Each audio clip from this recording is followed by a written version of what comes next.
முன்னாள் அமைச்சரும் திமுகவுடைய முக்கிய நபராகவும் பார்க்கப்படுகிற பிடிஆர் பழனிவேல் தியாகராஜன் அவர்கள் இன்னைக்கு 4 பக்க அறிக்கையை ஒன்று வெளியிட்டிருக்காரு. அந்த அறிக்கையில் பல்வேறு விஷயங்களை பகிர்ந்துருக்காருங்க.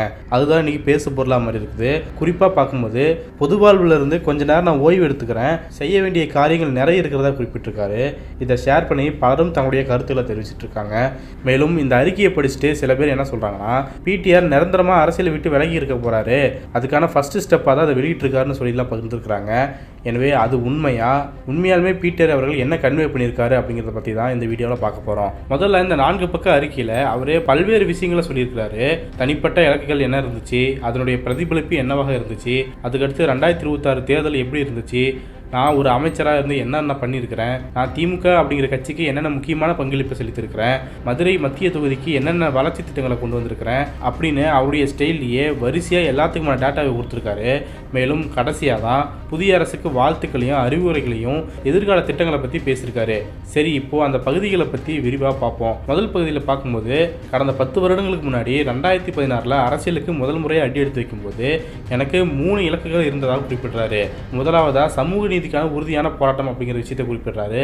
பிற்படுத்தப்பட்ட ஒடுக்கப்பட்ட மக்கள், பெண்கள் மற்றும் ஏழை மக்களுடைய உரிமைகளை பாதுகாத்து அவங்களுடைய வாழ்க்கை தரத்தை உயர்த்துவது அப்படிங்கிறதையும், இரண்டாவது இலக்காக தன்னுடைய சொந்த தொகுதியான மதுரை மத்திய தொகுதியை வளர்ச்சிக்கான முன்மாதிரி தொகுதியாக மாற்றுறது அப்படிங்கிறதையும், மூணாவது இலக்காக குடும்பத்தினரோட தரமான நேரத்தை செலவழித்து அவங்களுடைய உடல் மற்றும் மனநலனை பேணுவது அப்படின்னு சொல்லி இந்த 3 இலக்குகளை குறிப்பிட்டிருக்காரு.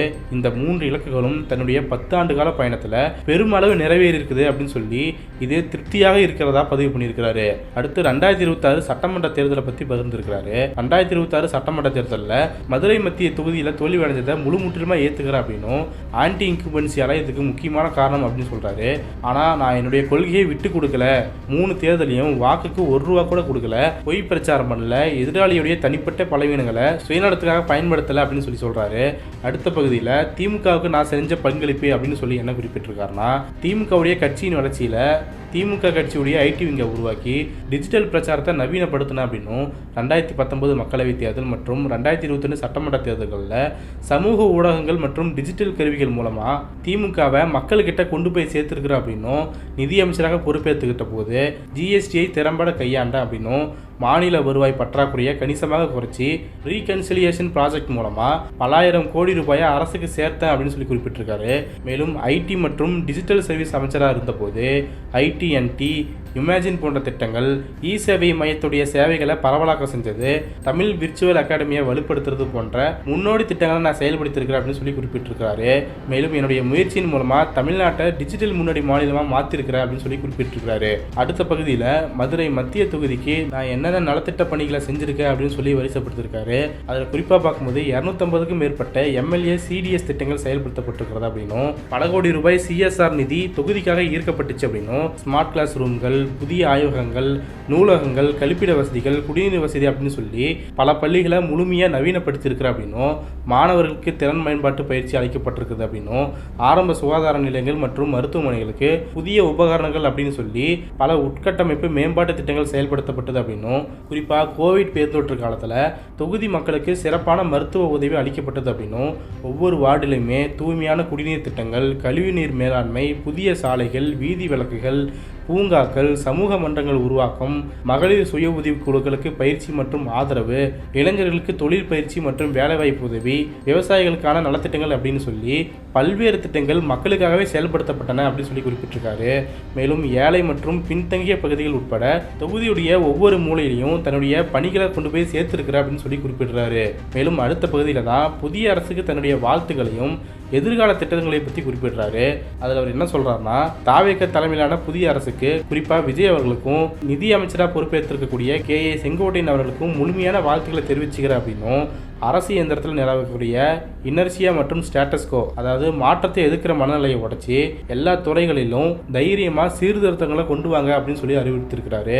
நிதித்துறை சார்ந்து பல்வேறு சவால்கள் இருக்குது, நாங்கள் இருக்கும்போது எப்படி அந்த சவால்களை கையாண்டமோ அது போலவே நீங்களும் கையாள வேண்டும் அப்படிங்கிற விஷயத்தை குறிப்பிடுறாரு. மேலும் அந்த அறிக்கையில் அவர் முக்கியமாக குறிப்பிட்டதுனா, இவர் அமைச்சராக இருக்கும்போது மக்களுக்கான பணிகளில் ஈடுபட்டதால் பல வெளிநாடுகளிலிருந்து பல்வேறு நிகழ்ச்சிகளில் என்னை கலந்துக்க கூப்பிட்டாங்க, ஆனால் என்னால் போக முடியல, எனவே இந்த ஓய்வு நேரத்தை பயன்படுத்தி அங்கெல்லாம் நேரத்தை செலவிடலான்னு பார்க்குறேன் அப்படின்னு சொல்லி குறிப்பிடுறாரு. எனவே நான் சிறிது காலம் ஓய்வு எடுக்க திட்டமிட்டிருக்கேன் அப்படின்னும், எனக்கு அண்மையில் தான் 60 வயசு எட்டி இருக்குது. எனவே உடல் நலத்தை நல்லா பார்த்துக்கிறது, ஹார்பர் கோலின்ஸ் பதிப்பகத்துக்கு ஒப்பந்தமான புத்தகத்தை எழுதுறது, குடும்பத்தோட பயணம் செய்கிறதுன்னு சொல்லி என்னுடைய நேரத்தை நான் செலவிட போகிறேன் அப்படின்னு சொல்லி குறிப்பிட்டிருக்காரு. அதில் தான் கடைசி அவர் என்ன சொல்கிறாருன்னா, அடுத்த தேர்தல் வரைக்கும் நான் ஒரு மக்கள் பிரதிநிதியாக இருக்க போகிறதில்ல அப்படிங்கிற உண்மையை ஏற்றுக்கிறேன் அப்படின்னும், ஆனாலும் பொது சேவை செய்கிறதின் மேலேயும் சமூகத்தில் ஒரு நல்ல மாற்றத்தை ஏற்படுத்த வேண்டும் அப்படிங்கிற ஆர்வம் மட்டும் இன்னும் குறையல அப்படிங்கிற விஷயத்தை குறிப்பிடுறாரு. எனவே நான் புதிய ஆற்றலோடையும் புத்துணர்ச்சியோடையும் மீண்டும் வருவேன் அப்படின்னு சொல்லி பதிவிட்டிருக்காரு. எனவே இந்த 4 பக்க நெகிழ்ச்சியான அறிக்கையை இவர் வெளியிட்டிருக்காருங்க. இதை குறிப்பிட்டு தான் பல்வேறு நபர்கள் என்ன சொல்கிறாங்கன்னா, நீங்கள் இப்படி முடிவெடுத்திருக்கிறது ரொம்ப நல்ல விஷயம், இந்த ஓய்வு உங்களுக்கு கட்டாயம் தேவைப்படுகிறது அப்படின்னு சொல்லி நல்ல ஓய்வெடுத்து திரும்பவும் மக்கள் பணிக்கு திரும்ப வாழ்த்துக்கள் அப்படின்னு சொல்லி பலரும் எழுதிட்டு இருக்காங்க.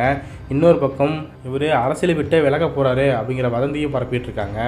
ஆனால் பலரும் என்ன சொல்கிறாங்கன்னா, பிடிஆர் அவர்கள் நான் திரும்ப வருவேன்னு சொல்லியிருக்காரு, இந்த நேரத்தை பயன்படுத்தி அவர் வச்சிருந்த திட்டங்களை செயல்படுத்த போகிறதா அறிவிச்சிருக்காரே தவிர இவங்க மேலே வெறுப்பு இருக்குது, இவங்க மேலே கோபம் இருக்குது, அதனால இந்த பக்கமே வரமாட்டேன் அப்படின்னு சொல்லி எல்லாம் புறந்தளலை. எனவே 5 ஆண்டு காலம் உழைச்சவருக்கு ஒரு ஓய்வு தேவைப்படுது. இந்த ஓய்வு நேரத்தை பற்றி அவர் எடுத்திருக்கிற முடிவை நம்ம மதிக்கணும், மாறாக வதந்தி பரப்பக்கூடாது அப்படின்னு சொல்லி பலரும் பதிவிட்டுருக்கிறாங்க. மேலும் இதில் நாம் குறிப்பிட்டு பார்க்க வேண்டியது என்னென்னா, இனிமேல் நான் என்னென்ன செய்ய போகிறேன் அப்படிங்கிறத என்னுடைய டீம் உங்களுக்கு அப்டேட் பண்ணிகிட்டே தான் இருப்பாங்க அப்படிங்கிற விஷயத்தையும் குறிப்பிட்றாரு. எனவே நான் ஒரே அடியாக டார்க் ஜோனுக்குள்ளே போயிடுறேன், என்னை இனிமேல் உங்களால் பொதுவெளியில் பார்க்க முடியாது அப்படின்லாம் சொல்லிட்டு போகலை.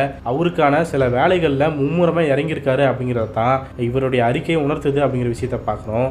எனவே அவருடைய செயல்பாடுகளை தொடர்ந்து நம்ம பார்த்துக்கிட்டே தான் இருக்க போகிறோம். இந்த சமயத்தில் பலர் பரப்பக்கூடிய வதந்திகளை நம்ப வேண்டாம் அப்படிங்கிறது தான் பலரும் முன்வைக்கக்கூடிய விஷயமா இருக்குது. எனவே மக்கள் சொல்வதை போல அவருடைய ஓய்வு நேரம் கருதி அவர் எடுத்த முடிவை நம்ம மதிப்போம்.